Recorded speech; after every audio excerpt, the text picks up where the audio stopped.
Good morning to all, my name is Juan Johnson and today we will be reviewing the latest news in relation to the crypto ecosystem. This type of videos will be published, as already mentioned in the channel principles video, once every 3 weeks. A review of the news in a broad sense can be expected from them, not only focusing on prices or on bitcoins. So we start with the most expected phenomenon in the recent months, known as the halving of bitcoins. As many of you may already know, it consists on a 50% split in the reward of bitcoins miners, halving from 12.5 bitcoins to 6.25. It is a phenomenon that affects the miners in the first place, and its relevance is found in the approach to their profitability. So is the work of the miner still profitable by facing a 50% reduction in the revenue? Will halving outpace the miners with less power? And what will they do to stay profitable? Community behavior and sentiment, according to Decrypt, prior to halving was positive. The increase in interest in Bitcoin and halving was really strong on the Twitter social network, producing an increase in attention to this phenomenon by more than 300%. As you can see here in the headline, references to Bitcoin on social media site Twitter rose more than 300% since January 2020. What is really interesting about this is that it makes sense that in face of this increase in interest from the community, and this interest being positive and optimistic, as we will see in just a second, it explains in a certain way the stability on the prices of bitcoins, not causing really extreme falls as in the beginning one could think based on the history of the latest halvings. Moving on, and according to Joshua Frank, CEO of the TAI, the interest on this topic was growing, and his opinion is based on a survey made on Twitter. 65% of the comments in the last 24 hours prior to the event were positive and optimistic, as well as more than 70% of the comments that incorporated the hashtags Bitcoin halving and Bitcoin halving 2020. This gives us a summary picture of expectations and sentiment in the days leading up to halving. But what about the miners? According to Johnson Chu, chief analyst at Token Insight, he says that the most logical move is to reduce the operating costs.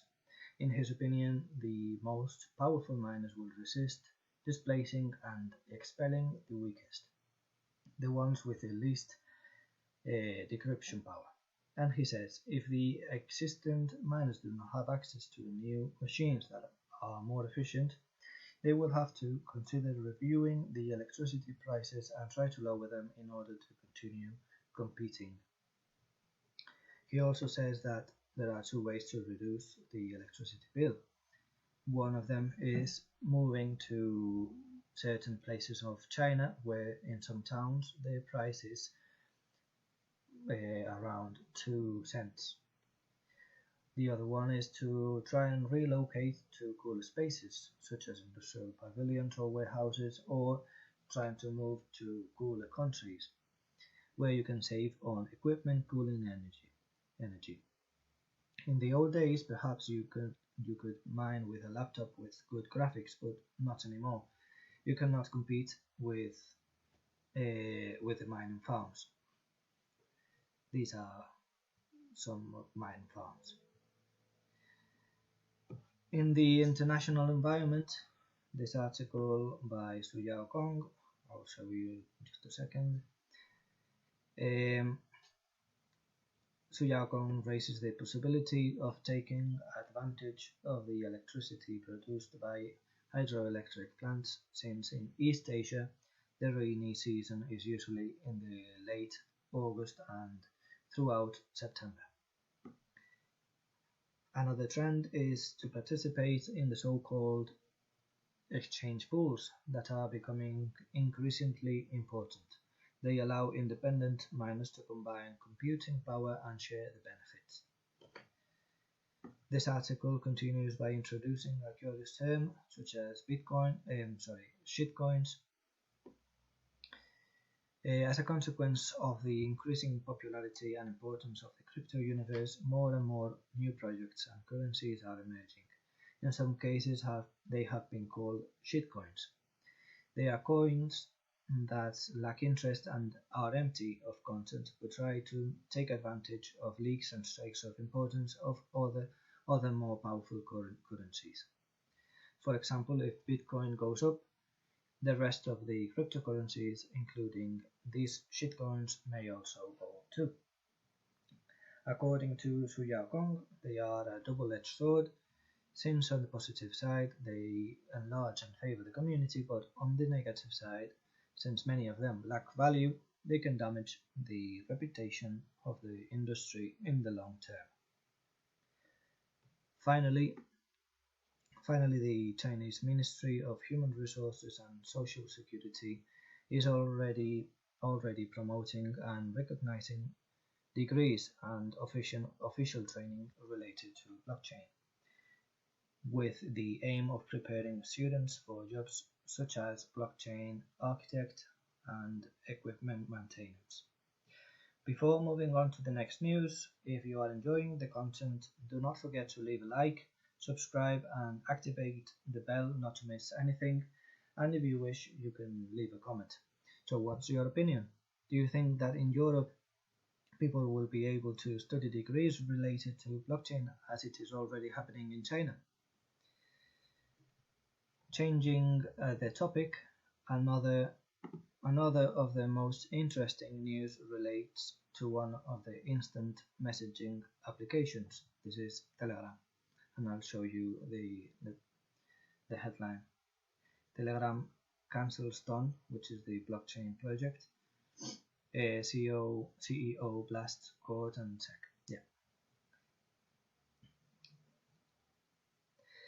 Yeah, I'm just going to summarize the news. After more than 2 years of the investment design, planning and management that came from all over the world, Telegram announced that it is abandoning its Telegram Open Network TON, a blockchain project, and its associated cryptocurrency Gram.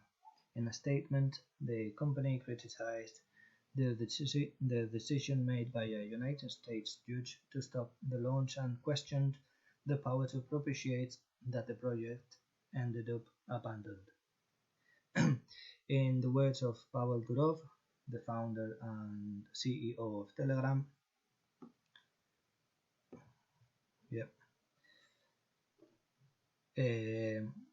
he says, imagine that many people invest in a gold of mine and they share the benefits being done, the mine, and the gold is gram, the currency. Imagine then that the judge comes and says, all those people who have invested in that mine are looking for benefits. They do not want gold for them, but they want to trade with it. So for that reason, they cannot be allowed to take the gold.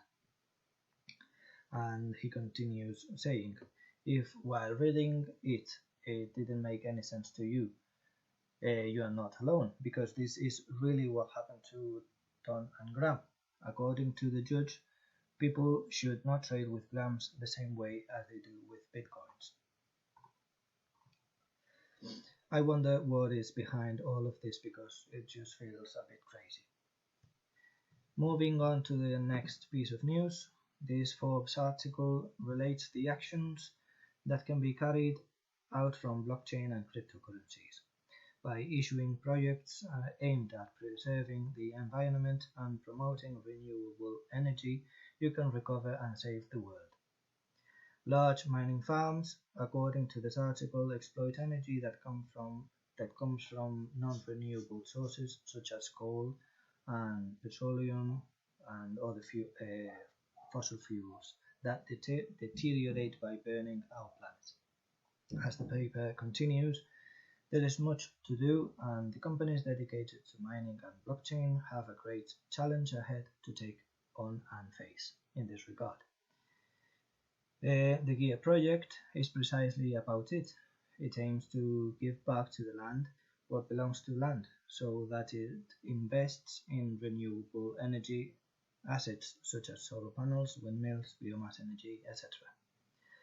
Another interesting project is Moonlight Project. I will show you in just a second.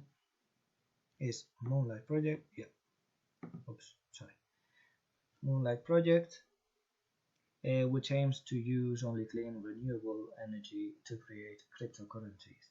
And another example is Solar Coin, intended to invest in photovoltaic installations. Ending with the latest news, we move to something much more current in reference to COVID-19, which has had us confined for several months already. As the article says, as a result of the coronavirus, banks are experiencing falls in the market capitalization for more than 40%.